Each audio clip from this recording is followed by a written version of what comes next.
بسم اللہ الرحمن الرحیم، السلام علیکم، welcome back to my channel کہانی سینٹرل آفیشل۔ دینار قسط نمبر 1، ایک جن زادی کی پرسرار داستان۔ دینار تعارف۔ بھارت کے دارالحکومت دلی میں واقع حضرت بختیار کاکی رحمۃ اللہ کی درگاہ کے احاطے ہی میں کچھ اور برگزیدہ بندوں کے مزار بھی ہیں۔ انہی میں حافظ رحمت علی شہید کا مزار ہے۔ جب ہم 1992 میں دلی گئے تو وہاں قیام کے دوران ہمارے ایک سسرالی عزیز سلیمان صاحبہ نے ایک دفعہ بتایا تھا کہ حافظ رحمت علی شہید کے قبضے میں کئی جن تھے جنہیں انہوں نے اپنی زندگی کے آخری ایام میں آزاد کر دیا تھا۔ انہی جنات میں سے ایک جن نے ان کی جان لے لی۔ دراصل وہ ایک کافر جن تھا۔ جن بظاہر حافظ رحمت علی مرحوم کے ہاتھ پر بیعت ہو کر مسلمان ہو گیا تھا، مگر اندر سے بدلہ نہیں تھا۔ جن زادوں کے علاوہ حافظ صاحب کے قبضے میں جن زادیاں بھی تھیں، انہیں بھی حافظ صاحب نے آزادی عطا کر دی تھی۔ حافظ صاحب بڑے عالم اور بزرگ تھے۔ ان کے پاس بڑی نایاب کتب کا ذخیرہ تھا جو ان کے عزیزوں نے کوڑیوں کے مول بیچ دیا۔ پھر بھی کچھ کتابیں اور قلمی نسخے خراب و خستہ حالت میں موجود ہیں، جنہیں ان کے عزیزوں نے گھر کی ایک کوٹھری میں ڈال رکھا ہے۔ ہم نے اپنے شریک حیات کی ڈیوٹی لگا دی کہ وہ محترم سلیمان صابر کے ساتھ بلی مارا جا کر ان کتابوں اور قلمی نسخوں کا جائزہ لے آئیں، شاید کوئی نایاب کتاب مل جائے۔ ہمارے شریک حیات بلی مارا سے لوٹی تو بہت خوش تھیں۔ وہ دیمک زدہ قلمی نسخے تھے جو وہ لے کر آئی تھیں۔ ہمارے پوچھنے پر انہوں نے بتایا یہ دونوں قلمی نسخے ایک جن زاد اور ایک جن زادی کی سرگزشتیں ہیں جو انہوں نے مرحوم حافظ رحمت علی سے بیان کی تھی۔ خود حافظ صاحب نے انہیں خط شکستہ میں لکھا ہے۔ پاکستان آ کر وقت ملنے پر ہم نے ان قلمی نسخوں کا مطالعہ کیا تو حیران رہ گئے۔ دونوں بے مثل سرگزشتیں تھیں، البتہ زبان و بیان، اسلوب تحریر وغیرہ خاصا قدیم اور موڑ بے مرثا تھا۔ اس کے علاوہ جہاں جہاں مصودوں کو دیمک چاٹ گئی تھی، عبارت بھی بے ربط تھی۔ ان میں سے ایک سرگزشت جن زادی بغداد قدیم سے شروع ہوتی ہے۔ حافظ رحمت علی مرحوم ہی کے عزیزوں سے یہ معلوم ہوا تھا کہ حافظ صاحب کی زندگی کا کچھ حصہ بغداد میں بھی گزرا۔ وہاں ان کا قیام حضرت عبد القادر جیلانی رحمۃ اللہ غوث پاک کے مقبرے کی حدود میں ہی تھا۔ اس پراسرار سرگزشت کے مرکزی کردار جن زادی سے حافظ صاحب کی ملاقات بغداد میں ہی ہوئی تھی۔ یہ نایاب سرگزشت ہم ازسر نو کہانی کی صورت میں ترتیب دے کر اپنے اسلوب اور زبان و بیان میں تحریر کر رہے ہیں، مگر اس سے پہلے ہم چند ضروری باتیں عرض کر دینا چاہتے ہیں۔ جنات سے متعلق مندرجہ ذیل مطالعہ اور تحقیق میں ہمارے شریک حیات کی تلاش کی کاوش کو بھی بڑا دخل ہے۔ ملائکہ اور جنات کا ذکر قرآن حکیم میں 118 جگہ موجود ہے۔ سورہ جن اور قرآن کی دیگر صورتوں کے علاوہ سورہ حجر، سورہ صفات اور سورہ ملک کی مختلف آیات میں بھی جنات کا ذکر یوں کیا گیا ہے کہ جن اگرچہ عالم بالا کی طرف سے پرواز کر سکتے ہیں مگر ایک حد سے آگے نہیں جا سکتے، اس سے اوپر جانے کی کوشش کریں تو انہیں روک دیا جاتا ہے۔ اصطلاح کے اعتبار سے اللہ تعالیٰ کی اس مخلوق کا نام جن ہے جسے آگ کے شعلوں سے پیدا کیا گیا ہے۔ وہ اپنے مادے کی لطافت کے سبب ایسی قوت اختیار کرتے ہیں کہ حسب منشاء ہر صورت میں منتقل ہو سکتے ہیں۔ اللہ تعالیٰ سے نار سموم کو پیدا کیا، یہ وہ آگ تھی جس میں دھواں نہ تھا۔ اسی آگ سے اللہ نے جنات کو پیدا کیا۔ جنات کا ظاہری جسم انسان کی روح ہوائی کی طرح لطیف ہے، روح کے ساتھ اختلاط سے اس کی لطافت اور بڑھ جاتی ہے۔ یہی سبب ہے کہ جنات کا ظاہری جسم مختلف شکلیں یا قلب اختیار کر سکتا ہے۔ یہ مختلف کبھی اصل صورت پر باقی رہ کر مسامات اور رگوں کے ذریعے جسم انسانی میں داخل ہو کر تغیرات کا باعث ہوتی ہے، اور کبھی کوئی کثیف جسم اختیار کر اچھی بری یا ہولناک شکل صورت میں ظہور پذیر ہوتی ہے۔ انہی حقائق کی آڑ میں پیشہ ور پیروں اور فقیروں نے مختلف ذہنی عوارض میں مبتلا مریضوں کو اپنا ذریعہ معاش بنا لیا ہے۔ اللہ تعالیٰ نے انسان کو اشرف المخلوقات بنایا ہے۔ جنات سے انسان بہرحال افضل ہے۔ نہ تو جنات کے وجود سے انکار ممکن ہے، نہ انہیں انسان سے برتر تسلیم کیا جا سکتا ہے۔ ایسی مثالیں خال ہیں کہ کوئی انسان جن کے زیر اثر آ گیا ہو، ورنہ تو اکثر توہمات اور ذہنی بیماریوں ہی کو جنات کا اثر سمجھ لیا جاتا ہے، جس کی وجہ ناخواندگی ہے۔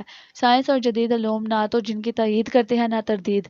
سائنس کا یہ دائرہ عمل ہی نہیں، سائنسی تجربات سے جہاں اور بہت سے حقائق ثابت کرنا ممکن نہیں ہے جن کے وجود کو بھی ثابت نہیں کیا جا سکتا، لیکن اگر خوردبین سے کوئی شے نظر نہ آ سکے تو اس کے معنی یہ نہیں کہ دوسرے سے وہ سرے سے موجود ہی نہ ہو۔ جنات کا تعلق کرۂ ارض کے کسی خاص حصے سے نہیں، یہ ہر جگہ ہر خطے زمین پر پائے جاتے ہیں۔ مغرب میں بھی ویمپائر، ڈریکولا وغیرہ جنات ہی کی مختلف شکلیں ہیں۔ جنات کے بارے میں حافظ رحمت علی مرحوم کا تحریر کردہ مسودہ پڑھ کر متعدد باتیں منکشف ہوئیں جن کا علم ہمیں پہلے نہیں تھا۔ ہم اس پراسرار سرگزشت کے ذریعے آپ کو بھی ان انکشافات میں شریک کر رہے ہیں۔ ان دنوں عراق کے صحراؤں میں یہ خبر گرم تھی کہ آدم زاد کسی نئے شہر کی بنیاد رکھنے والے ہیں۔ ابھی تک یہ تصدیق نہیں ہو سکی تھی کہ نیا شہر کہاں بسایا جائے گا۔ جب بھی کوئی ایسا واقعہ پیش آتا، جنات میں کھلبلی مچ جاتی۔ قبیلوں کے سردار سر جوڑ کر بیٹھ جاتے اور ایک دوسرے سے مشورے کرتے، سوچتے کہ کیا تدبیر ہو جو آدم زاد کوئی نئی بستی نہ بنا سکے۔ اس وقت میرا لڑکپن تھا، میری عمر زیادہ نہیں، صرف 100 سال تھی، مگر تمام واقعات مجھے اچھی طرح یاد ہیں۔ ایک شام کا ذکر ہے جب میری ماں سہلوبا گھبرائی ہوئی سی کھنڈرات میں داخل ہوئی۔ مجھ پر نظر پڑتے ہی اس نے مجھ سے پوچھا، اے دینار، کیا تو نے اپنے باپ اکظم کو کہیں دیکھا ہے؟ نہیں ہے میری ماں، میں نے جواب دیا۔ پھر دریافت کیا، تو مجھے کچھ پریشان سی لگتی ہے، کیا بات ہے؟ تو نے ٹھیک سمجھا اے دینار، میری ماں نے تصدیق کی اور کہنے لگی، ابھی تو بچی ہے، اس لیے شاید میری پریشانی کی وجہ نہ سمجھ سکے۔ اپنے باپ اکظم اور بھائی یوسف کو آ جانے دے، پھر بتاؤں گی کہ میں نے انبار میں کیا دیکھا اور سنا ہے۔ تو وہاں انبار کیوں گئی تھی اے میری ماں؟ میں نے تو سنا ہے کہ وہاں مسلمان آدم زادوں کا خلیفہ رہتا ہے، میں نے حیرت کا اظہار کیا۔ ہاں، انبار ہی خلیفہ ابو جعفر عبداللہ منصور کا شہر ہے، تجھے یقیناً معلوم نہیں ہوگا اے دینار، کیا اب سے 12 برس پہلے ابو العباس صفا ہیرا سے انبار چلا گیا تھا اور پھر اس نے انبار ہی کو دارالخلافہ بنا لیا تھا، تبھی سے اسے خلیفہ کا شہر کہا جاتا ہے۔ میں وہاں یہ سنگن لینے گئی تھی کہ خلیفہ کے حکم پر نیا شہر کہاں بسایا جانے والا ہے۔ ابھی میری ماں اتنا ہی کہہ پائی تھی کہ مزید کچھ کہنے سے رک گئی۔ کیا ہوا اے میری ماں، تو چپ کیوں ہو گئی؟ میں نے معلوم کیا۔ تجھے تیرے باپ اکظم کی خوشبو آ رہی ہے؟ میری ماں نے بتایا، وہ اسی طرف آ رہا ہے، کیا تجھے اس کی خوشبو نہیں آئی؟ اپنی ماں کے توجہ دلانے پر میں نے اس طرف دھیان دیا اور بولی، ہاں، مجھے بھی اس کی خوشبو محسوس ہو رہی ہے۔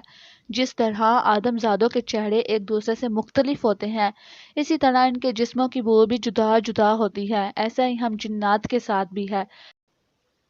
فرق صرف یہ ہے کہ عام آدم زاد مختلف جسموں کی بو کو الگ الگ شناخت کر سکتے ہیں، لیکن جنات ایک دوسرے کے وجود کی بو بآسانی پہچان سکتے ہیں۔ میری ماں نے اسی لیے میرے باپ اکظم کی خوشبو کو پہچان لیا تھا۔ ایک جن زادی ہونے کے سبب یہ صفت میرے اندر بھی تھی۔ میرا باپ آ گیا تو اس نے میری ماں سے سوال کیا، اے دینار کی ماں، تجھے میں نے انبار بھیجا تھا، وہاں سے تو کیا خبر لائی ہے؟ اے اکظم، میں جو خبر لے کر آئی ہوں وہ ہمارے پورے قبیلے کے لیے دکھ دینے والی ہے، میری ماں نے پرتاسف آواز میں کہا۔ تو نے مجھے یہ بتا کر فکر مند کر دیا ہے۔ ہاں اے میرے بچوں کے باپ اکظم، بات فکر کی ہی ہے۔ شاید ہمارے قبیلے کو بابل کے ان قدیم کھنڈرات سے کہیں اور کوچ کر جانا پڑے۔ خدا نہ کرے، میرے باپ نے باعجلت کہا، ایسی بات زبان پر نہ لا، اور مجھے یہ بتا کہ انبار میں تجھے کیا معلوم ہوا؟ میں تجھے وہی تو بتانے والی ہوں اے اکظم، تیری یہ اطلاع درست نکلی ہے۔ نئے شہر کی بنیاد رکھنے کے لیے خلیفہ کے ایک معتمد خالد بن برمک نے بڑا خطرناک مشورہ دیا ہے۔ خالد بن برمک دیوان الخراج یعنی محکمہ مال کا متنظم اعلیٰ ہے۔ خلیفہ اس کے مشورے کو بڑے دھیان سے سنتا ہے۔ یہاں سے تقریباً 5 فرسخ 15 میل پر دریائے دجلہ کے دونوں کناروں پر خالد نے نیا شہر بسانے کا مشورہ دیا ہے۔ میری ماں تفصیل بتانے لگی۔ اسی وقت میرا بھائی یوسف بھی وہاں آ گیا تو میرے باپ نے اسے مخاطب کیا، آرام سے بیٹھ اور دھیان سے اپنی ماں کی باتیں سن۔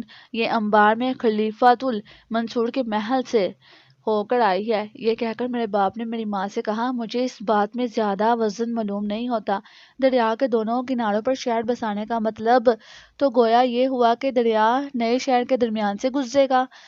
ہاں اکظم، خلیفہ نے جب خالد سے وضاحت طلب کی تھی تو اس نے بھی یہی کہا تھا۔ میری ماں بولی، دریا نے شہر کے درمیان ہی سے گزرے گا۔ خدا نخواستہ اگر کل کے اجلاس میں خلیفہ نے خالد کی تجویز کو قبول کر لیا تو ظاہر ہے ہمارا قبیلہ ان کھنڈرات میں آ کر آباد تو نہیں ہو سکے گا۔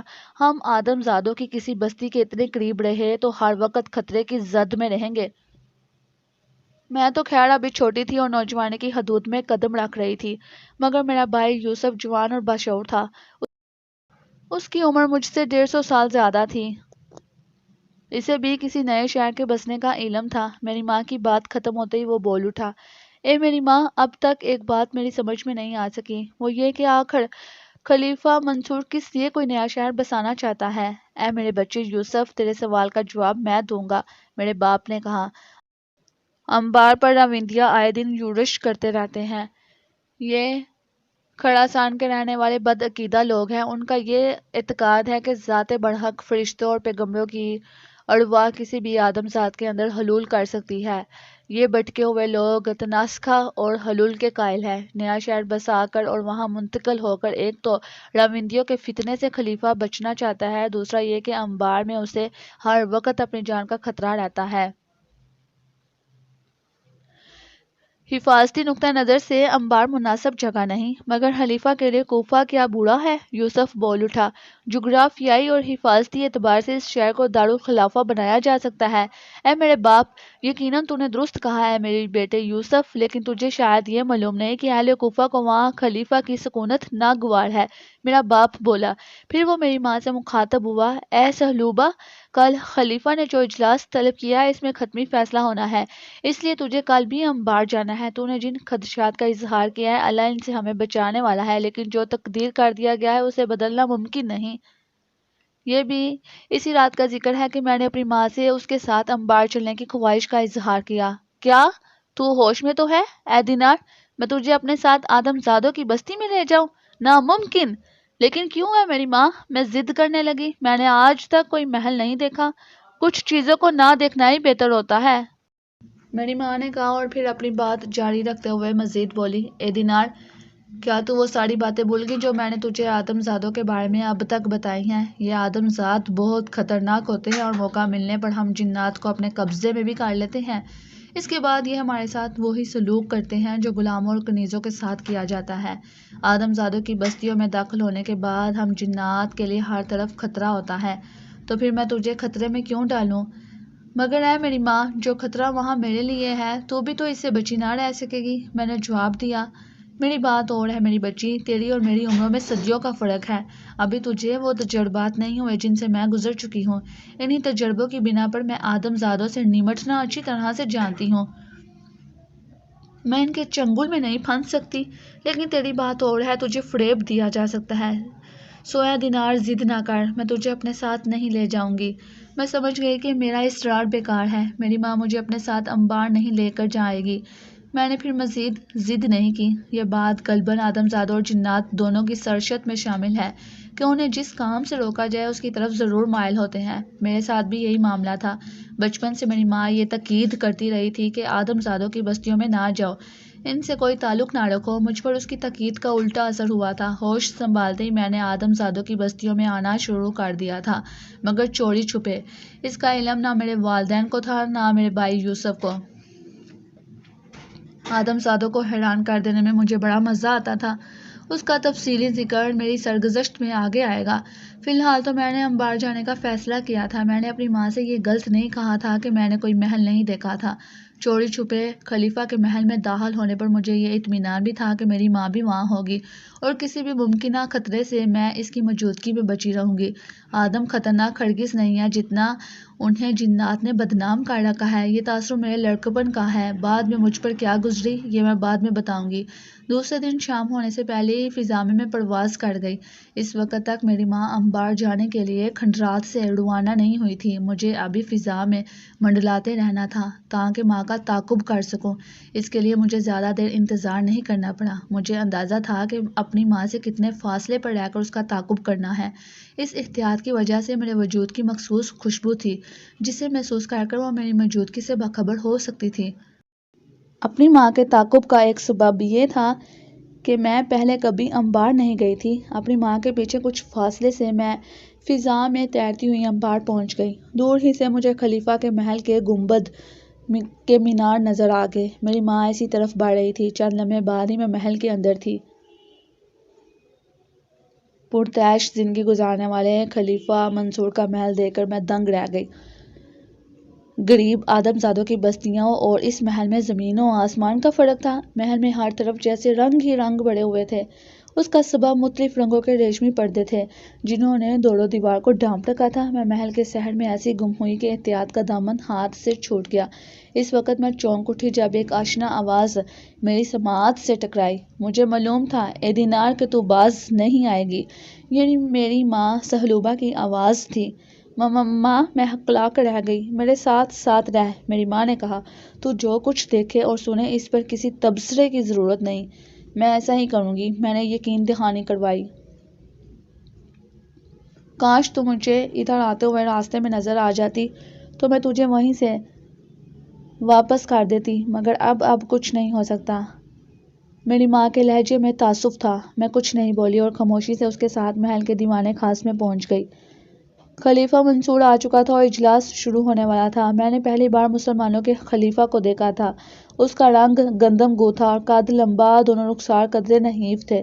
مجموعی طور پر اس کی شخصیت متاثر کنندہ تھی، لیکن جب وہ کچھ دیر بعد بولا تو میری رائے بدل گئی۔ اس کی باریک گونجدار سی آواز میں بڑا رعب و دبدبہ تھا، یوں جیسے اسے خلیفہ ہونے کا پوری طرح سے احساس ہو۔ اسی اجلاس میں مجھے معلوم ہوا کہ خالد بن برمک ہی کی تجویز پر خلیفہ نے اس کے بتائے ہوئے مقام کا جائزہ لینے کچھ لوگوں کو بھیجا تھا۔ وہ بھی اس اہم اجلاس میں موجود تھے۔ جو وفد بھیجا گیا تھا اس کے نگران موسیٰ بن کعب نے خلیفہ منصور کے پوچھنے پر بتایا، وہ ایک ایسا مقام ہے جہاں پر کشتیوں کے ذریعے شام، رقہ، مصر اور مغرب کے مختلف شہروں سے رسد آ سکتی ہے۔ نیز چین، ہند، بصرہ، وسط، دیار بکر، روم اور موصل سے دریا کے راستے ارمینہ اور اس کے مہلکات سے گیلا بخوبی پہنچ سکتا ہے۔ ہمیں یہ بتا اے موسیٰ کہ اگر اس جگہ شہر بسایا جائے تو کیا وہ دشمن کے حملے سے محفوظ رہ سکے گا؟ خلیفہ منصور نے سوال کیا۔ اے امیر المومنین، یقیناً، موسیٰ بن کعب نے جواب دیا۔ اپنے یقین کی وضاحت کر، خلیفہ منصور نے حکم دیا۔ جسور پل اور قناطیر جو چیز پانی پر اترنے کی غرض سے بنائی جاتی ہے، مثلاً پل باندھنا وغیرہ، کے سوا اس مقام کو کسی ذریعے سے عبور نہیں کر سکتے۔ اے امیر المومنین، موسیٰ بتانے لگا، جب آپ ان کو منقطع کر دیں گے تو دشمن بے بس ہو جائے گا۔ آپ بصرہ و کوفہ اور واسطے موصل کے درمیان میں دریائے خشکی اور پہاڑ کے قریب مقیم رہیں گے۔ ہمیں یوں لگتا ہے کہ اس جگہ ایک ایسا شہر تعمیر ہونے والا ہے جو صدیوں قائم رہے گا۔ دنیا جب بھی اس شہر کا ذکر کرے گی تو اسے تعمیر کرانے والے کا نام بھی ساتھ میں لے گی۔ خلیفہ منصور کی رعب دار آواز دیوان خاص میں گونجی۔ کل ہم بنفس نفیس اس مقام کو معائنہ کر کے اپنا فیصلہ سنائیں گے۔ اگر ہمارا فیصلہ وہاں شہر بسانے کے حق میں ہوا تو کل ہی موقع پر سب کو آگاہ کر دیا جائے گا۔ پھر خلیفہ منصور نے اجلاس برخاست کر دیا۔ میری ماں نے مجھے چلنے کا اشارہ کیا اور میں اس کے ساتھ محل سے باہر آ گئی۔ فیصلہ تو آج بھی نہیں ہوا اے میری ماں، میں نے اپنی ماں کے ساتھ ساتھ انبار سے بابل کی طرف پرواز کرتے ہوئے کہا۔ ہاں اے دینار، لیکن مجھے خلیفہ کی باتوں سے ایسا لگتا ہے کہ اسے تجویز کردہ مقام پر نیا شہر بسانے میں دلچسپی ہے۔ میری ماں بولی، تو نے دیکھا نہیں کہ وہ کس طرح سے شہر بسانے پر خوشی کا اظہار کر رہا تھا؟ اس سے پہلے کہ خلیفہ اس جگہ نیا شہر بسانے کا حکم صادر کر دے، ہمیں اپنے تحفظ اور مستقبل کے بارے میں کچھ نہ کچھ سوچنا پڑے گا۔ ہمارے قبیلے کی نئی نسل کو آدم زادوں کی کسی بستی سے اس قدر قریب نہیں رہنا چاہیے۔ مجھے معلوم ہے کہ میری عمر کے جن زادوں اور جن زادیوں کو جنات کی نئی نسل میں شمار کیا جاتا تھا، اپنی ماں کے خیالات اور آدم زاد کے متعلق خدشات سے ہر چند مجھے اتفاق نہیں ہوا تھا۔ اس کے باوجود میں نے اپنے اختلاف کے اظہار سے گریز کیا تھا۔ اس کا سبب اپنی ماں کی خوشنودی حاصل کرنا بھی تھا، تاکہ وہ میرے باپ اقسم سے میری حالیہ نافرمانی کا تذکرہ نہ کرے۔ پھر یہی بات میں نے اپنی ماں سے کہہ بھی دی۔ اے دینار، اگر تجھے اپنے باپ کی عزت کا اتنا ہی خیال ہے تو اس سے ڈرتی کہ اس سے تیری نافرمانی کا پتہ نہ چل جائے، تو پھر آئندہ ایسا کبھی نہ کیجیے۔ تجھے میں جو نصیحت کرتی ہوں وہ تیری بھلائی کے لیے کرتی ہوں۔ کیا تجھے اس بات پر فخر محسوس نہیں ہوتا کہ تیرا باپ اقزم ان 7 جنات میں سے ایک ہے جو سب سے پہلے ایمان لائے ہیں؟ کیوں نہیں ہے میری ماں، میں اپنے نیک باپ پر فخر کرتی ہوں اور جانتی ہوں کہ ہمارے قبیلے والوں نے اسی وجہ سے اسے اپنا سردار بنایا ہے۔ میرا جواب سن کر میری ماں خوش ہو گئی اور کہنے لگی، یہ بات تیرے میرے درمیان میں ہی رہے گی کہ تو بھی انبار گئی تھی۔ تو کتنی اچھی ہے میری ماں۔ میں یہ کہہ کر غیر ارادی طور پر اسے لپٹ گئی اور پھر فوراً ہی مجھے اپنی غلطی کا احساس ہو گیا اور میں اسے چھوڑ دیا۔ چند ہی لمحوں میں ہم خاصی بلندی سے بہت نیچے آ گئے تھے۔ میں یہ بھول گئی تھی کہ فضا میں پرواز کرتے ہوئے ایسا نہیں کرنا چاہیے۔ اسی رات میرے باپ نے بعد نماز عشاء قبیلے کے سرکردہ جنات پر مشتمل اجلاس بلا لیا۔ مقررہ وقت پر میرے باپ کی صدارت میں وہ اجلاس شروع ہوا۔ اس اجلاس میں جنات کی نئی نسل کو مدعو نہیں کیا گیا تھا، پھر بھی میں نے اپنے تجسس کے تحت اس کی پوری کارروائی دیکھی اور سنی۔ میں ایک شکستہ دیوار کے پیچھے چھپ گئی تھی۔ آدم ذات صحرا میں کوئی نیا شہر بسانے والے ہیں، اس کا علم اجلاس میں شریک تمام ہی جنات کو تھا۔ میرے باپ نے اجلاس بلانے کی غرض و غایت بیان کی اور خلیفہ منصور کے عزائم سے جنات کو آگاہ کیا۔ بہت ہو گیا اے سردار اقسم، ایک جن ذات کہنے لگا، ہم نے آدم زادہ کو بہت ڈھیل دے دی ہے، اب سختی کرنا پڑے گی۔ آدم زادہ کو شاید یاد نہیں کہ زمین پر پہلا حق ہمارا ہے۔ دوسرا جن زادہ بولا، یقیناً آدم زاد ہم سے ہمارا یہ شرف نہیں چھین سکتے کہ اللہ تعالیٰ نے پہلے ہمیں خلق کیا تھا پھر انہیں۔ وہ اشرف المخلوقات ہونے کا دعویٰ کرتے ہیں جبکہ ان سے اشرف ہم ہیں اور ہمیں بے دخل کرتے جا رہے ہیں۔ ان حالات میں ہمیں یہ حق حاصل ہے کہ آدم ذات کو یہاں سے بھگا دیں اگر وہ بابل کے قریب کوئی شہر بسانا چاہیں، لیکن کیا یہ اپنی حدود سے تجاوز کرنا نہیں ہوتا؟ میرے باپ اقزم نے وہاں موجود جنات سے سوال کیا۔ نہیں اے سردار اقزم، ایک ساتھ کئی جن زادوں کی آوازیں بلند ہوئیں۔ میرا خیال یہ ہے کہ آدم زادوں کو نئے شہر اور بستیاں آباد کرنے سے روکنے کی بجائے ہمیں اپنے تحفظ کی فکر کرنی چاہیے۔ اس کی کئی صورتیں ہیں جن پر ہم غور کر سکتے ہیں۔ اگر وہ دریا کے دونوں کناروں پر کوئی شہر بسا بھی لیتے ہیں تو کیا ضروری ہے کہ ہم بابل چھوڑ کر چلے جائیں؟ پہلے بھی ایسا ہوتا رہا ہے کہ ہم اپنی حفاظت کی خاطر آدم زادوں کی بستیوں میں نہیں گئے۔ میرا باپ اقزم بولتا رہا اور جنات خاموشی سے اس کی باتیں سنتے رہے۔ آخر میں اس نے کہا، ہم اپنے بزرگوں کے تعلیم کردہ عملیات کا سہارا بھی لے سکتے ہیں۔ ان عملیات کا توڑ آدم ذات نہیں کر پائیں گے۔ بابل کے ان کھنڈرات کے گرد اگر ایسا حصار کھینچا جا سکتا ہے جسے کوئی آدم ذات عبور نہ کر سکے، ہمیں اپنی حفاظت تو کرنی ہی ہے۔ ہم جان گئے اے سردار اقزم کہ تو آدم زادوں سے جھگڑا موڑ لینا نہیں چاہتا۔ اگر تو ایسا چاہتا ہے تو لازماً اس میں بھی ہماری کوئی بھلائی ہوگی۔ ایک عمر رسیدہ جن نے اپنے خیالات کا اظہار کیا، یوں بھی ابھی یہ ایک مفروضہ ہے کہ تجویز کردہ جگہ پر کوئی نیا شہر تعمیر ہوگا۔ پہلے خود تو خلیفہ منصور کسی نتیجے پر پہنچ جائیں، پھر سوچیں گے کہ ہمیں کیا کرنا چاہیے۔ ایک اور بزرگ جن نے کہا، جہاں تک مجھے یاد پڑتا ہے تجویز کردہ جگہ کا نام باغ داد ہے۔ ایک بوڑھا جن کہنے لگا، اور اس سلسلے میں ایک روایت بھی مشہور ہے۔ ہاں، وہ روایت مجھ تک بھی پہنچی ہے۔ میرے باپ نے تصدیق کی۔ دریا کے کنارے کبھی اس جگہ ایک باغ تھا اور اس جگہ ہر ہفتے ایک خوش خو اور عادل بادشاہ کا نام جس کا نوشیروان سنا گیا ہے مظلوموں کی داد رسی کرنے آتا تھا۔ سو اس بنا پر یہ جگہ بغداد کہلانے لگی اور پھر کثرت استعمال سے الف ساکت ہو گیا۔ اب اس مقام کا نام بغداد نہیں بغداد ہے۔ کیا خبر خلیفہ منصور تک ابھی یہ روایت پہنچی ہو۔ جنات کا وہ اجلاس جو تند و تیز تقریروں سے شروع ہوا تھا، نرم خوئی اور مصالحت پر ختم ہوا۔ طے پایا کہ آئندہ روز خلیفہ منصور جو فیصلہ کرے گا اسی کو پیش نظر رکھتے ہوئے جنات اپنے لیے لائحہ عمل مرتب کریں گے۔ ہر چند کے ہمارے قبیلے میں زیادہ تعداد اہل ایمان جنات کی تھی، مگر دوسرے مذاہب سے تعلق رکھنے والے کافر جن بھی تھے۔ جنات کے اجلاس میں سخت تقریریں کرنے والے یہی کافر جن تھے۔ اس کا سبب مسلمان آدم زاد خلیفہ تھا۔ اہل ایمان کے خلاف اپنے اندر چھپی ہوئی نفرت کو وہ دبا نہیں سکے تھے۔ انہیں نفرت کے اظہار کا موقع مل گیا تھا۔ دراصل انہیں آدم زادوں سے نہیں بلکہ مسلمانوں سے نفرت تھی۔ اس کے باوجود کافر جن میرے باپ کی بہت عزت کرتے تھے۔ رواداری، اخوت و مساوات کے اصولوں پر عمل نے سارے قبیلے میں میرے باپ کو مقبول بنایا ہوا تھا۔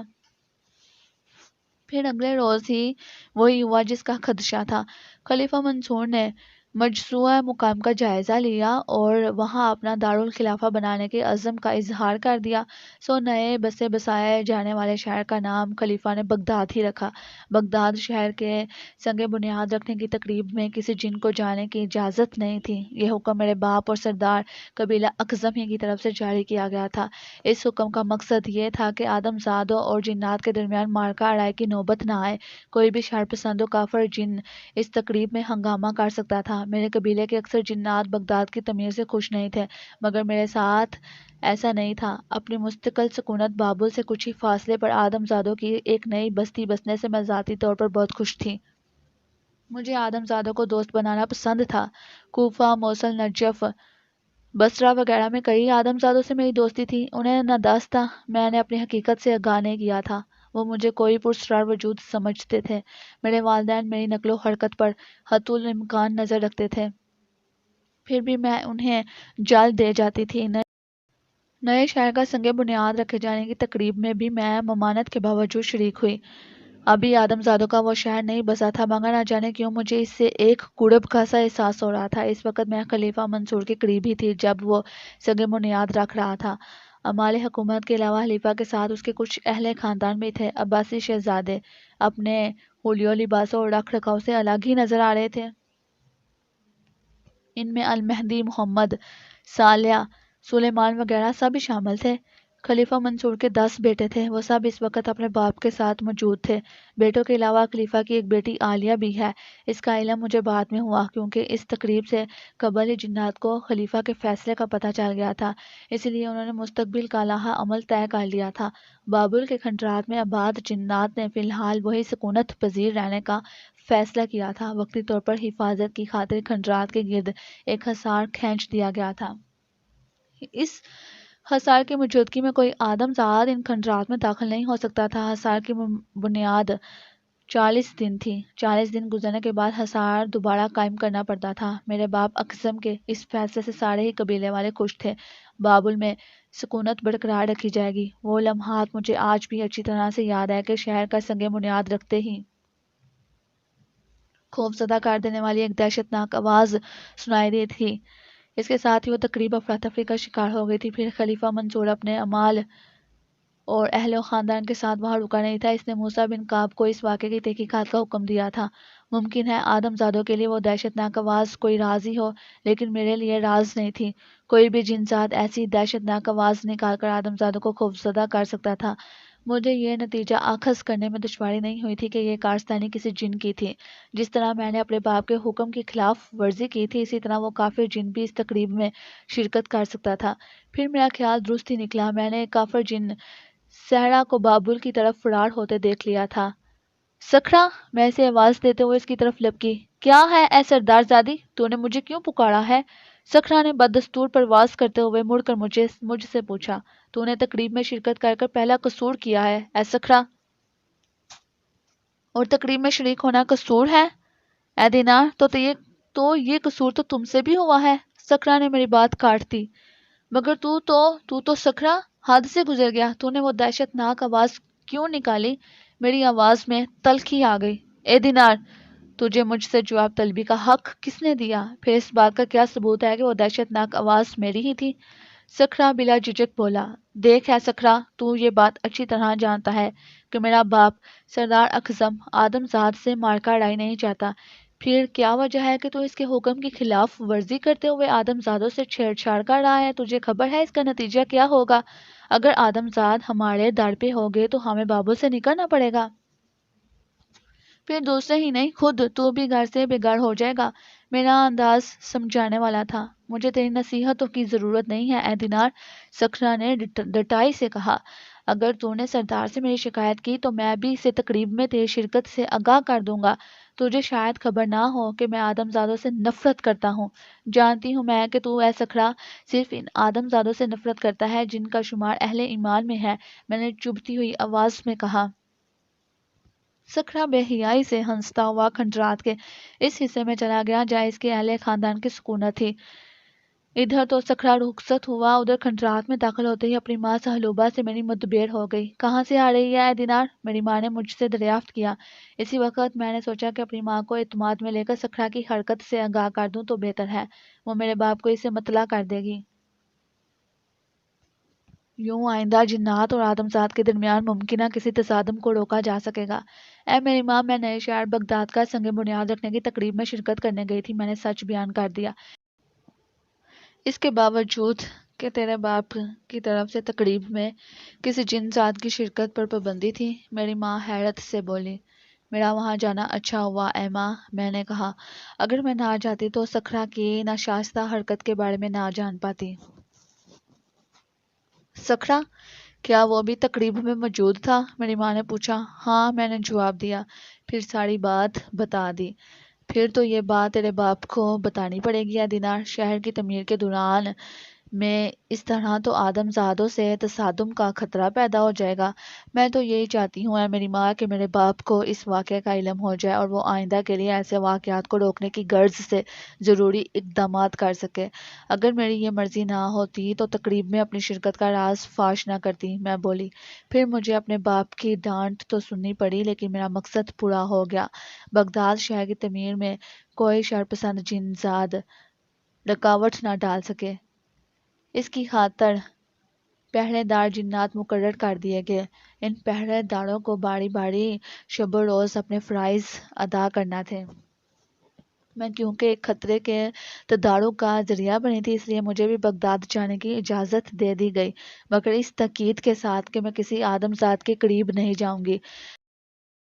خلیفہ منصور نے شام، کوفہ، وسط بصرہ وغیرہ سے صنع و ممار بلوائے کہ وہ بغداد شہر تعمیر کر سکے۔ اس کے علاوہ جن لوگوں کو فضل عدالت، عفت و امارت اور علوم ہندسہ سے واقفیت تھی، خلیفہ نے انہیں بھی طلب کر لیا۔ امام اعظم حضرت ابو حنیفہ رحمۃ اللہ اور حجاج بن ارطاط انہی اہم شخصیات میں سے تھے۔ تعمیر شہر سے قبل حسب الحکم خلیفہ المنصور شہر بغداد کی حدود متعین کی گئیں، طاقیں اور حدود قائم کی گئیں۔ شہر کی حدود کا تعین کوئلوں سے کیا گیا تھا۔ کوئلوں سے کھینچے کے خط پر تیل ڈال کر آگ روشن کی گئی۔ تب خلیفہ منصور نے شہر کی ان حدود کا جائزہ لیا۔ پھر خلیفہ نے اس خط پر بنیاد کھودنے کا حکم دیا۔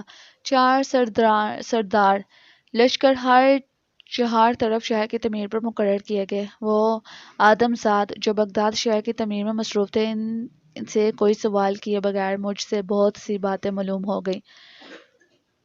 ایک مرتبہ میں نے 2 آدم زادوں کو باتیں کرتے سنا۔ ان میں سے ایک کہہ رہا تھا، اے ہاشم، وہ اپنے ساتھی سے مخاطب تھا، تجھے معلوم ہے کہ امام اعظم رحمۃ اللہ کو چونا نیز اینٹوں کے شمار و انتظام کے کام پر کیوں مامور کیا گیا ہے؟ ان جیسے عالم و فاضل اور فقیہ سے یہ معمولی کام کیوں لیا جا رہا ہے؟ مجھے اس پر حیرت تو ضرور ہے مگر میں جانتا نہیں کہ ایسا کیوں ہے۔ دوسرا آدم زاد جواب میں بولا، میں تجھے بتاتا ہوں، اس کی وجہ خلیفہ کی منتقم مزاجی ہے۔ چہرے پر خوف کے آثار تھے، اسے غالباً اپنی غلطی کا احساس ہو گیا تھا۔ خلیفہ وقت کے بارے میں اس کی راست گوئی اسے قید زندگی سے رہائی بھی دلا سکتی تھی۔ خلیفہ کی متکمل مزاجی، یہ تو کیا کہہ رہا ہے اے میرے دوست؟ میں تو خیر تیرا دوست ہوں، کسی اور نے تیری یہ بات سن لی تو خیر ہے، خبر ہے تجھے کہ تجھ پر کیا گزرے گی؟ خیر اب تو نے بات چھیڑ ہی دیا تو پوری کر۔ ہاشم نامی آدم زاد کہنے لگا، بات یہ تھی کہ خلیفہ نے امام اعظم ابو حنیفہ رحمۃ اللہ کو عہدہ قضا کی پیشکش کی تھی۔ پہلے آدم زاد نے پست آواز میں بتایا۔ امام اعظم رحمۃ اللہ نے خلیفہ کی اس پیشکش کو قبول نہیں کیا۔ اس کا سبب یہ تھا کہ انہیں خلیفہ سے بعض معاملات میں اختلاف تھا۔ حکومت وقت کے ایک اہم عہدے کو قبول نہ کرنا کوئی معمولی واقعہ نہیں تھا جسے نظر انداز کر دیا جاتا۔ سو خلیفہ نے قسم کھائی کہ اعظم رحمۃ اللہ سے کبھی نہ کبھی کوئی ایسا غیر اہم اور معمولی کام لے گا جو ان کے شایان شان نہ ہو۔ اب تیری بات سمجھ میں آ گئی؟ میں جب حضرت کو اینٹیں اٹھواتے دیکھتا ہوں تو بڑا ملال ہوتا ہے۔ اس پر دوسرے آدم زاد نے ٹھنڈا سانس بھرا اور پھر وہ دونوں اپنے کام میں لگ گئے۔ انہوں نے ایک چابک بدست شرط سپاہی کو اس طرف آتے دیکھ لیا تھا۔ ہاتھوں میں چمڑے کا چابک تھامے یہ شرطے کسی کو خالی نہیں بیٹھنے دیتے تھے۔ کسی کو بیکار بیٹھے دیکھتے تو اسے چابک سے مارنے لگتے۔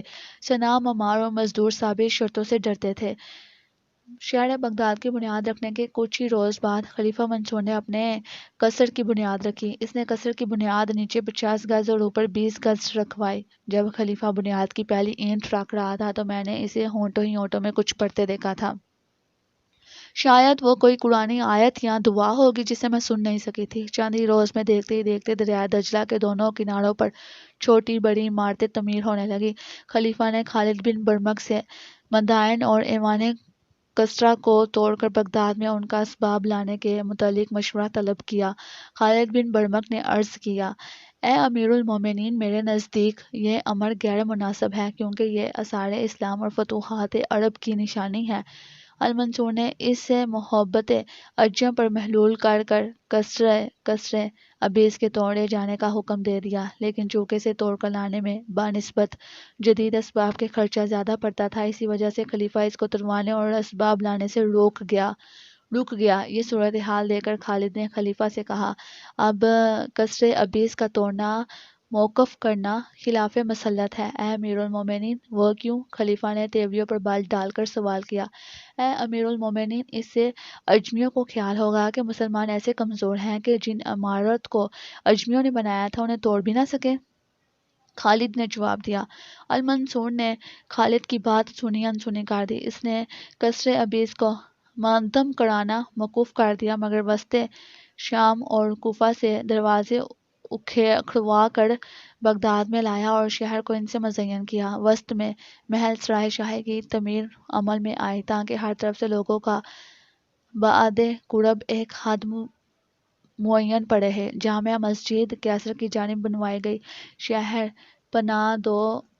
شہر میں دو پناہیں بنوائی گئیں۔ اندر والی پناہ باہر کی شہر پناہ سے بلند تھی۔ مسجد کی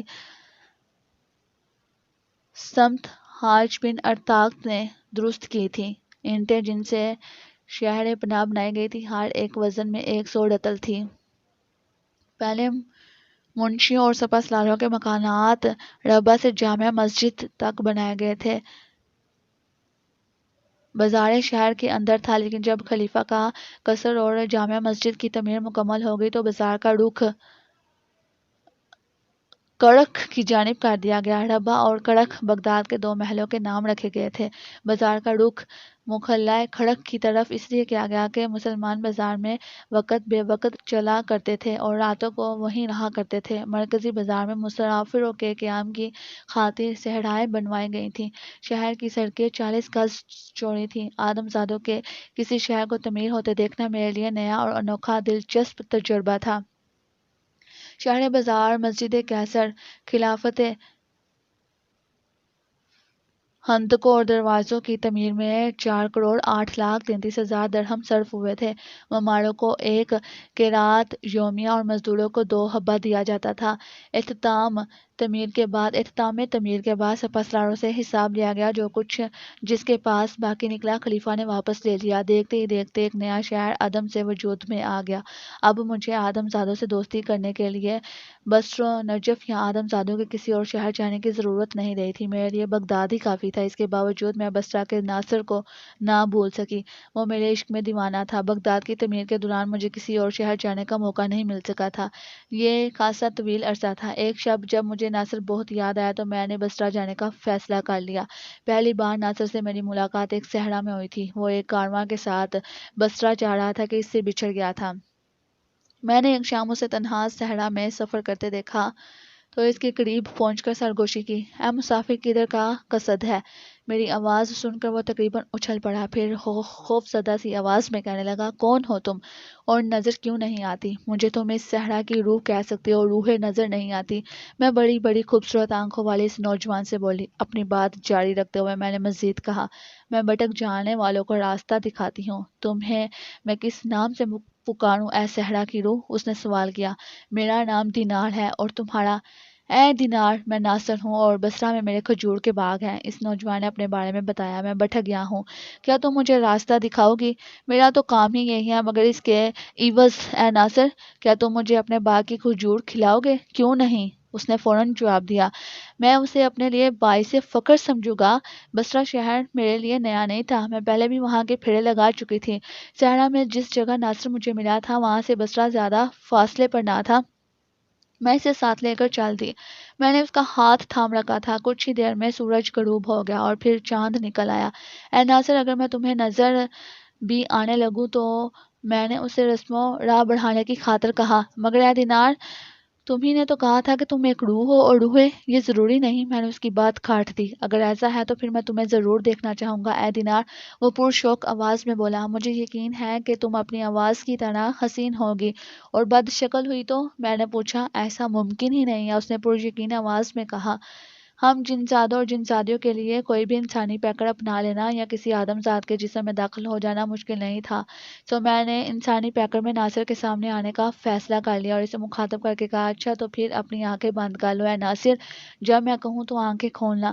چلتے چلتے ناصر رک گیا۔ میں نے اس کا ہاتھ چھوڑ دیا، وہ آنکھیں بند کر چکا تھا۔ دوسرے ہی لمحے میں نے ایک حسین ترین انسانی پیکر اختیار کر لیا اور ناصر سے آنکھیں کھولنے کو کہا۔ اس نے آنکھیں کھولی تو میرا حسن دیکھ کر حیران ہو گیا۔ وہ جیسے پلکیں جھپکانا بھول گیا تھا۔ تم دینار ہو؟ وہ ہکلانے لگا۔ ہاں اے ناصر، میں تمہاری دینار ہوں۔ میں اسے مزید بے تکلف ہو گئی۔ اس روز کے بعد ناصر سے میری ملاقاتیں جاری رہیں۔ وہ میرے عشق میں اس حد تک آگے بڑھ گیا کہ ایک رات کہنے لگا، اے دینار، میں اب تمہارے بغیر زندہ نہیں رہ سکتا، میں تم سے شادی کرنا چاہتا ہوں۔ تم مجھ سے شادی کرو گے؟ مجھے ہنسی آ گئی۔ کیوں، اس میں ہنسنے کی کیا بات ہے؟ وہ میرا ہاتھ تھام کر بولا۔ اس وقت بھی میں اس انسانی پیکر میں تھی جسے پہلی ملاقات کے دوران اختیار کیا تھا۔ میں اس لیے ہنس رہی ہوں کہ تمہیں میری حقیقت کا علم ہے، پھر بھی مجھے پا لینے کی آرزو کر رہے ہو۔ میرے خیال میں یہ نادانی ہے۔ پھر میں نے اسے کہا، اے ناصر، تمہیں کچھ اندازہ ہے کہ میری عمر کیا ہوگی؟ تمہاری عمر یہی کوئی 16-17 سال ہوگی، اور کیا؟ اس نے خمار آلود سی آواز میں کہا۔ میں نہیں چاہتی اے ناصر کہ میری عمر کے بارے میں تم کسی غلط فہمی کا شکار ہو، میں بولی۔ یہ میں تمہیں اسی لیے بتا رہی ہوں کہ تم مجھ سے شادی کرنے کو بھی کہہ چکے ہو۔ پھر میں نے اسے اپنی اصل عمر بتا دی۔ اس وقت میں 98 برس کی تھی، مگر مجھے یہ معلوم تھا کہ اس عمر تک پہنچتے پہنچتے اکثر آدم زادوں کی زندگی کے چراغ گل ہو جاتے ہیں۔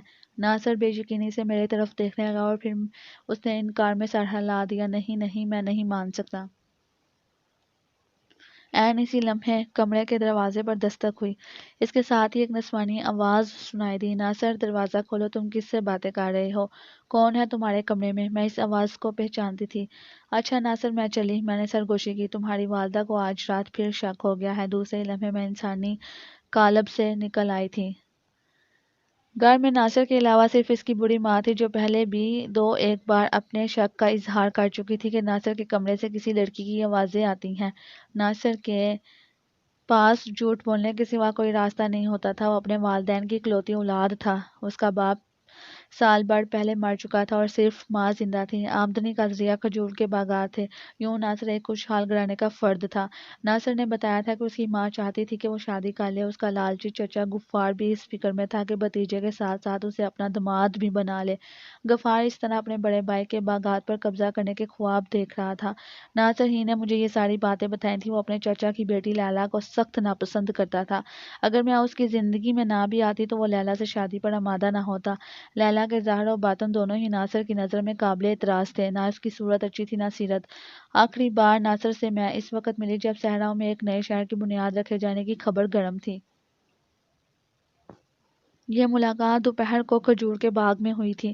ناصر نے مجھ سے گلہ کیا کہ اب میں خاصے دنوں کے بعد اس سے ملنے آئی ہوں۔ اے دینار، مجھ سے اب زیادہ عرصے تک تمہاری جدائی برداشت نہیں ہوتی، ناصر کہنے لگا۔ اس روز ناصر کے چہرے سے غیر معمولی فکر مندی کا اظہار ہوا تھا، سو میں نے اس کی وجہ پوچھی۔ وہی چاچا غفار پیچھے پڑے ہوئے ہیں کہ میں ہر قیمت پر ان کی بیٹی کے ساتھ شادی کروں، ناصر نے بتایا۔ اب تو امی بھی چاچا کی ہاں میں ہاں ملانے لگی ہیں۔ اس پر تم ہو کے غائب ہو جانے کے بعد پلٹ کر خبر نہیں لیتی۔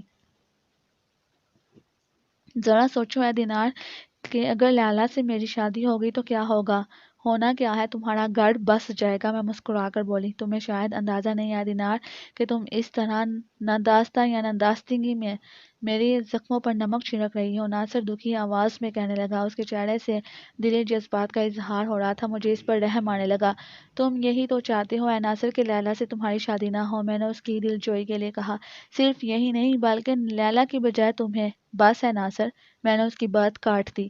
آگے کچھ اور نہ کہنا، میں تمہاری صرف یہی خواہش پوری کر سکتی ہوں کہ لیلا سے تمہاری شادی نہ ہو، لیکن تم میری کیوں نہیں بن سکتی یا دینار؟ اگر اس کی وجہ میری اور تمہاری عمروں کا فرق ہے تو اسے میں نہیں مانتا۔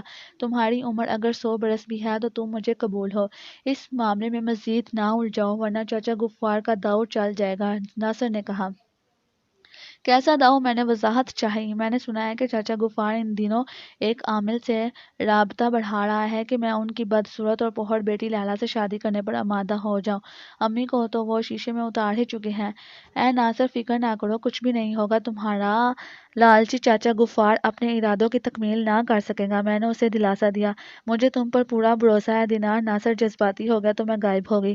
دینار اے دینار، وہ مجھے پکارتا رہا مگر میں نے اس کی طرف پلٹ کر نہیں دیکھا۔ اس شب عرصہ دراز کے بعد جب میں بصرہ کے لیے روانہ ہوئی تو ہرگز مجھے غیر معمولی حالات کا اندازہ نہیں تھا۔ ابھی رات کا نصف پہر ہی گزرا تھا کہ میں بصرہ میں ناصر کے گھر پہنچ گئی۔ یہ دیکھ کر میرا ماتھا ٹھنکا کہ ناصر اپنے کمرے میں تنہا نہیں تھا۔ اس کے کمرے میں مجھے دوسرے بستر پر سوئی ہوئی بدِ نقوش والی ایک آدم زادی بھی دکھائی دی۔ اس کے چچا کی بیٹی لیلا کو میں نے کبھی نہیں دیکھا تھا۔ مجھے اسی لیے خیال آیا کہ وہ موٹی آدم زاد کہیں لیلا ہی نہ ہو۔ اس امکان کو بہرحال نظر انداز نہیں کیا جا سکتا تھا کہ ناصر کے لالچی چچا کو اپنے مقصد میں کامیابی مل گئی ہو۔ مگر میرا یہ سوچنا درست تھا تو غفار کو اسی گھر میں ہونا چاہیے تھا۔ اسے تلاش کرنے سے پہلے میں نے ناصر کو جگانا ضروری سمجھا، وہی بتا سکتا تھا کہ اس عرصہ میں اس پر کیا گزری۔ ناصر کے قریب پہنچ کر میں نے اسے دھیمی آواز میں پکارا۔ ہم جنات کے لیے اندھیرا بھی بیماری ہے، اندھیرے میں بھی ہمیں سب کچھ واضح طور پر نظر آتا ہے۔ کئی آوازیں دینے کے باوجود جب ناصر بیدار نہ ہوا تو میں نے اسے جھنجھوڑا اور وہ اٹھ کر بیٹھ گیا۔ اس کے چہرے پر خوف کے آثار تھے۔ کون؟ ناصر کی ڈری ڈری سی آواز آئی۔ میں دینار ہوں، میں نے سرگوشی کی۔ دینار؟ ناصر کے لہجے میں اجنیت تھی۔ میں تو کسی دینار کو نہیں جانتا ناصر۔ یہ سن کر مجھے دھچکا سا لگا، پھر نتائج سے بے پرواہ ہو کر میں یہ جاننے کے باوجود کہ ناصر وہاں اکیلا نہیں، میں نے کمرے کے کونے میں رکھے ہوئے چراغ کی لو تیز کر دی۔ دوسرے ہی لمحے میں وہ انسانی پیکر اختیار کر چکی تھی جس میں ناصر مجھے دیکھنے کا عادی تھا۔ میں دینار ہوں، کیا اب بھی تم مجھے نہیں پہچانے ناصر؟ میں نے اسے مخاطب کیا۔ ناصر مجھے حیران نظروں سے دیکھے جا رہا تھا۔ اس کے انداز و اطوار سے قطعاً یہ پتہ نہیں چل رہا تھا کہ وہ مجھے جانتا یا پہچانتا ہے۔ اب تک میں نے یہ اندازہ تو لگا لیا تھا کہ کوئی نہ کوئی گڑبڑ ضرور ہے، لیکن اس کی نوعیت میری سمجھ میں نہیں آ رہی تھی۔ میں ابھی کسی نتیجے پر پہنچی نہیں تھی کہ اپنے عقب میں ایک باری آواز سنائی دی۔ کہنے والا کہہ رہا تھا، ناصر تو اب تجھے کبھی نہیں پہچان سکے گا۔ ہاں، میں تجھ کو پہچان گیا ہوں اے جن زادی، مجھے یقین تھا تو ایک نہ ایک روز یہاں ضرور آئے گی۔ میرے سارے وجود میں ان الفاظ کے ساتھ سنسنی سی دوڑ گئی۔ مجھے شدید خطرہ محسوس ہوا۔ میں نے تیزی کے ساتھ پلٹ کر اپنی حقیقت منکشف کرنے والے کو دیکھا۔ وہ ایک پستہ قد آدم سا تھا۔ اس کا جسم فربی مائل اور آنکھیں گول اور چھوٹی چھوٹی چمکیلی تھیں، یوں جیسے اندھیرے میں دو چراغ جل رہے ہوں۔ میں نے ہمت کر کے اسے سوال کیا، کون ہے تو؟ تیری موت اے دینا، اس پستہ قد آدم زاد نے جواب دیا۔ اسی کے ساتھ اس کے بھدے موٹے ہونٹ تیزی سے حرکت کرنے لگے۔ اب میں یہ تو پوری طرح سے سمجھ چکی تھی کہ وہ پراسرار آدم زاد میرے بارے میں یہ سب کچھ جانتا ہے۔ اسے نہ صرف یہ معلوم تھا کہ میں جن زادی ہوں بلکہ وہ میرے نام تک سے واقف تھا۔ مجھے موت کی دھمکی دے کر یقیناً وہ کوئی عمل پڑھنے میں مصروف تھا۔ ظاہر ہے اس عمل کی تکمیل میرے لیے خطرناک ہی ثابت ہو سکتی تھی۔ وہ مجھے کیسے جانتا تھا، میرا دشمن کیوں بن گیا تھا، یہ بات کی باتیں تھی۔ فوری طور پر میں نے اپنی جان بچانے کے بارے میں سوچا۔ یہ بات میرے علم میں تھی کہ خطرے کے وقت جنات کو انسانی پیکر تڑک کر دینا چاہیے، سو میں نے اسی پر عمل کیا اور آدم زاد کی نظر سے اوجھل ہو گئی۔ اب اس کے سامنے کوئی ہدف نہیں رہا تھا، اس لیے حملہ کرنا بھی دشوار تھا۔ انسانی پیکر سے باہر آنے کے بعد میری تمام جناتی صفات بیدار ہو گئی تھی۔ مجھے ایک جانی پہچانی بدبو محسوس ہوئی اور میں چیخ اٹھی تھی، اے سکھرا تو! اس آدم ذات کے تیزی سے حرکت کرتے ہونٹ ساکت ہو گئے۔ دوسرے لمحے وہ لہرا کر زمین پر آ رہا۔ کافر جن ذات سکھرا اس آدم ذات کے قالب سے نکل کر فرار ہو رہا تھا۔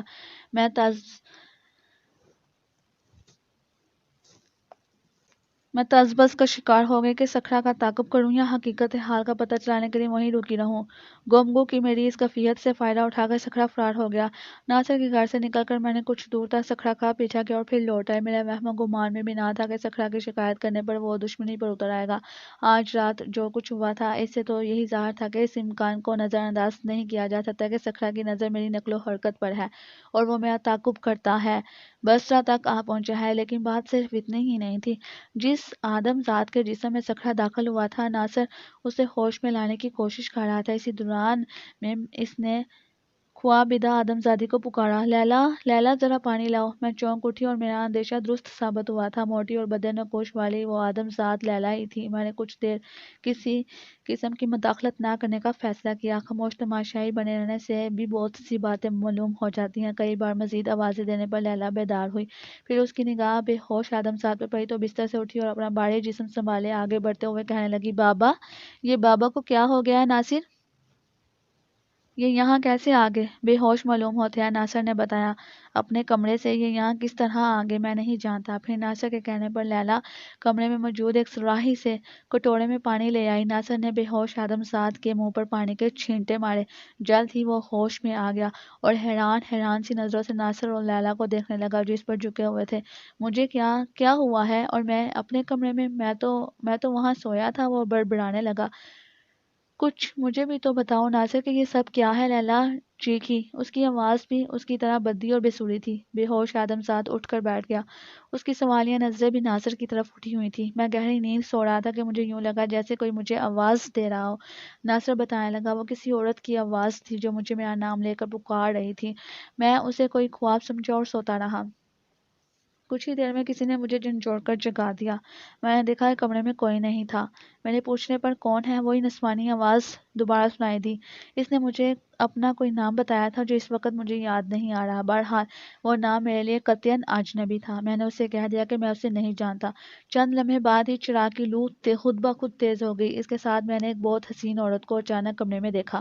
کمرے کا دروازہ تو کھلا ہوا تھا مگر میں نے اسے دروازے سے اندر آتے ہوئے نہیں دیکھا۔ ناصر، لیلا بول اٹھی، یہ تم حقیقت بیان کر رہے ہو یا اپنے کسی خواب کی روداد سنا رہے ہو؟ لیلا نے برا سا منہ بنایا۔ یقین کرو لیلا، میں نے جو کچھ دیکھا سنا وہی بیان کر رہا ہوں۔ تم کہو تو میں قسم کھانے کو تیار ہوں۔ ناصر کی آواز میں بے بسی تھی۔ قسمیں جھوٹے لوگ کھاتے ہیں، لیلا ناگواری سے بولی۔ اسے پوری بات بتانے تو دو لیلا بیٹی، ہوش میں آنے والے آدم ذات نے کہا۔ مجھے اب تک اندازہ ہو گیا تھا کہ وہ پستہ قد آدم ذات ناصر کا لالچی چچا اور لیلا کا باپ غفار ہی ہو سکتا ہے۔ بعد میں میرا اندازہ درست نکلا۔ ہاں تو ناصر بیٹے، تم کسی عورت کے بارے میں بتا رہے تھے جو اچانک کہیں سے کمرے کے اندر آ گئی تھی؟ غفار نے لیلا کو چپ کرا کر کہا۔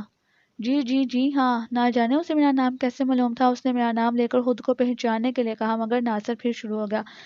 مگر میں اسے جانتا تو پہچانتا نا، میں نے تو اس عورت کو زندگی میں پہلی بار دیکھا تھا۔ میں بھی اس عورت کی طرف حیرت سے دیکھ رہا تھا کہ چچا آپ کی باری آواز سن کر میں اچھل پڑا۔ آپ اس حسین عورت سے کہہ رہے تھے کہ اسے پہچان گئے ہیں، اور کیا؟ غفار کے چہرے سے شدید حیرت کا اظہار ہونے لگا تھا۔ میں تو اس کمرے میں تم دونوں کے سوا کسی کو دیکھا ہی نہیں۔ پہلے آپ میری پوری بات سن لیجئے چچا، ناصر عاجزی سے بولا۔ اچھا کہو پھر تم نے کیا دیکھا اور کیا سنا؟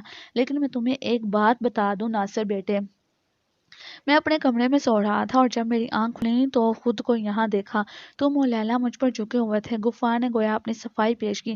لیلا شک بھری نظروں سے ناصر کو دیکھنے لگی، پھر بولی، بابا مجھے یہ سب ناصر کے دماغ کا فطور لگتا ہے۔ اگر یہ سب میرے دماغ کا فطور ہے تو یہ بتاؤ چچا یہاں کہاں سے آ گئے؟ ناصر نے دلیل دی۔ ہاں لیلا بیٹی، یہ بات تو سوچنے والی ہے۔ غفار نے معنی خیز انداز میں سر ہلایا، پھر ناصر سے مخاطب ہوا، تو تم نے مجھے اس پراسرار عورت سے بات کرتے ہوئے دیکھا۔ تمہارا کہنا ہے ہے کہ میں اسے پہچان گیا تھا۔ جی ہاں چچا، اور ہاں یاد آیا، آپ نے اسے جن زادی کہا تھا اور کوئی نام بھی دیا تھا اس کا۔ ناصر اپنی پیشانی پر اس طرح سے ہاتھ پھیرنے لگا جیسے کچھ یاد کر رہا ہو۔ کیا نام لیا تھا آپ نے؟ جن زادی؟ غفار کی آواز سے خوف جھلکنے لگا۔ میں نے اسے جن زادی کہا تھا؟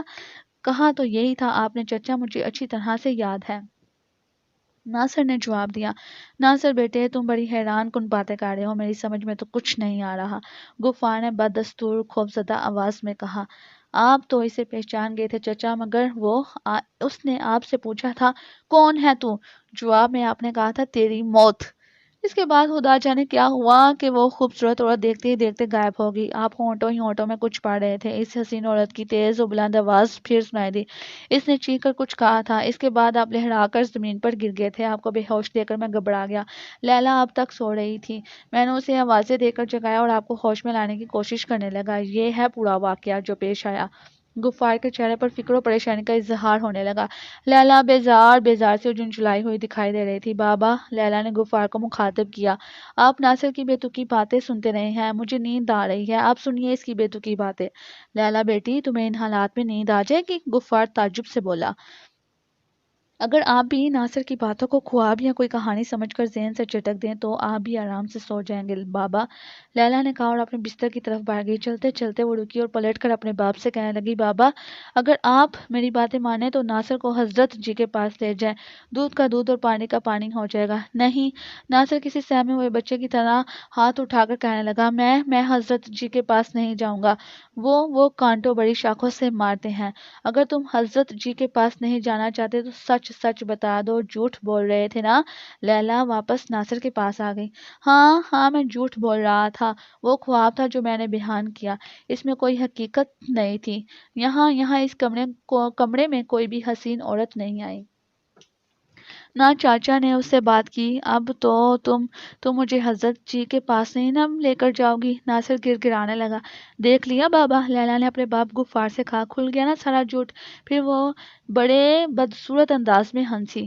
مگر اب بھی ایک بات میرے ذہن کو الجھا رہی ہے، مجھے میرے کمرے سے یہاں کون لے کر آیا؟ غفار خود کلامی میں مبتلا تھا، اس کی آواز لیلا کی ہنسی میں دب گئی۔ آپ جا کر سوئیں بابا، میں ناصر تم چراغ کی لو دھیمی کر دو، لیلا مطمئن آواز میں بولی۔ پھر غفار اس کمرے سے چلا گیا اور ناصر نے چراغ کی لو دھیمی کر دی۔ آج رات جو واقعہ رونما ہوا اس میں کئی باتیں میرے لیے حیران کن تھیں۔ ان میں سیر فہرست یہ سوال تھا کہ ناصر نے میری آواز سن کر میرے پھر انسانی پیکر میں بھی دیکھنے کے باوجود میرا نام جان کر بھی مجھے کیوں نہیں پہچانا؟ یہ تو ممکن ہی نہیں تھا کہ وہ مجھے بھول گیا ہو۔ غفار کے لیے جو بات مما بنی ہوئی تھی، میں اس کا سبب سمجھ گئی تھی، اس کے جسم میں صخرہ داخل ہو گیا تھا۔ اس کے بعد جو کچھ بھی غفار نے کیا وہ دراصل اس کا نہیں، کافر جن زادے صخرہ کا فعل تھا۔ صخرہ مجھ سے ماضی کا بدلہ لینا چاہتا تھا، اسی غرض سے وہ اپنے کمرے میں سوتے ہوئے غفار کے جسم میں داخل ہوا اور ناصر کے کمرے میں عین اس وقت آ گیا جب میں انسانی پیکر اختیار کر ناصر سے مخاطب تھی۔ صخرہ نے مجھے اور میں نے صخرہ کو پہچان لیا تو وہ غفار کے جسم سے نکل کر فرار ہو گیا۔ اس کے نتیجے میں غفار ہوش کھو بیٹھا۔ یہ سب کچھ حقیقت تھا، کوئی خواب نہیں تھا۔ پھر ناصر نے اسے جھوٹ کیوں مان لیا؟ میرے پاس اس سوال کا کوئی جواب نہیں تھا۔ لیلا نے ناصر کے بارے میں اپنے باپ کو مشورہ دیا تھا کہ اسے کسی حضرت جی کے پاس لے جائیں۔ اس کے بعد ناصر خوفزدہ نظر آنے لگا اور اس نے اپنا بیان بدل دیا تھا۔ ناصر کی باتوں سے میں حضرت جی کے بارے میں یہی اندازہ لگا سکی کہ وہ کوئی آدم زاد ایسا ہے جس سے ناصر بے انتہا ڈرتا ہے۔ اس معاملے کی تہہ تک پہنچنے کے لیے میرے پاس ایک ہی راستہ تھا کہ غفار یا لیلا دونوں میں سے کسی ایک کو اپنے جناتی صفات کے اثر میں لے لوں۔ اس کے بعد میرے لیے کچھ بھی معلوم کرنا مشکل نہ ہوتا۔ اس سلسلے میں ناصر کو چھیڑنا مجھے مناسب معلوم نہ ہوا۔ بستر پر دراز ہو کر لیلا کچھ ہی دیر میں خراٹے لینے لگی، البتہ ناصر ابھی تک کروٹیں بدل رہا تھا۔ میں اپنے ارادے کو عملی جامہ پہنانے کی غرض سے لیلا کی طرف بڑھی ہی تھی کہ چونک اٹھی۔ اس گھر کے دور و دیوار اس طرح سے ہلنے اور لرزنے لگے جیسے زلزلہ آ گیا ہو۔ چند لمحوں کو میں دھوکہ کھا گئی، مگر حقیقتاً ایسا نہیں تھا۔ مجھے گمان بھی نہیں تھا کہ کافر جن زیادہ صخرہ پھر لوٹ آئے گا۔ یہ صخرہ ایک ہی کارستانی تھی، اس نے میرے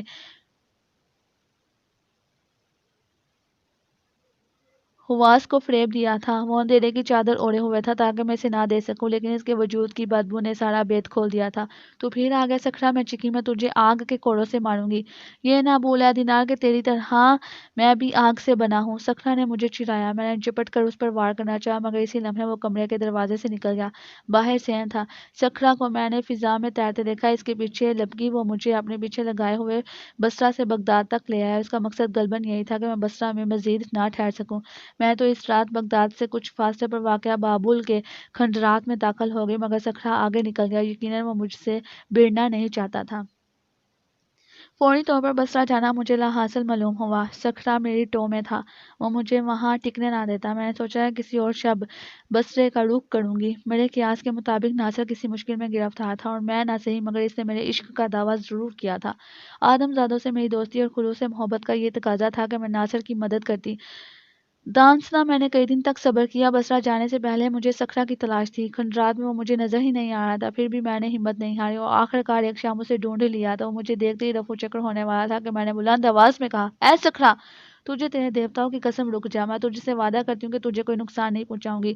قسم دینے پر سکھرا کو رکنا ہی پڑا۔ ہم دونوں بابل بغداد کے درمیان دریائے دجلہ کے کنارے اتر گئے۔ ہاں بول دینار، تو نے مجھے کیوں روکا ہے؟ سکھرا نے مجھ سے سوال کیا۔ سکھرا، کیا تو اتنا ہی بولا ہے کہ تجھے اپنے اور میرے درمیان کشاکش کا علم ہی نہ ہو؟ میں بولی تو کوشش کے باوجود اپنا لہجہ نرم نہ رکھ سکی۔ مجھ پر طنز نہ کرنا دینار، مطلب کی بات کر، تو کیا چاہتی ہے؟ سکھرا نے کہا۔ تو اچھی طرح جانتا ہے سکھرا کہ میں اپنے بڑے بھائی یوسف سے تیری شکایت کر دوں، وہ تجھے زندہ نہ چھوڑے گا۔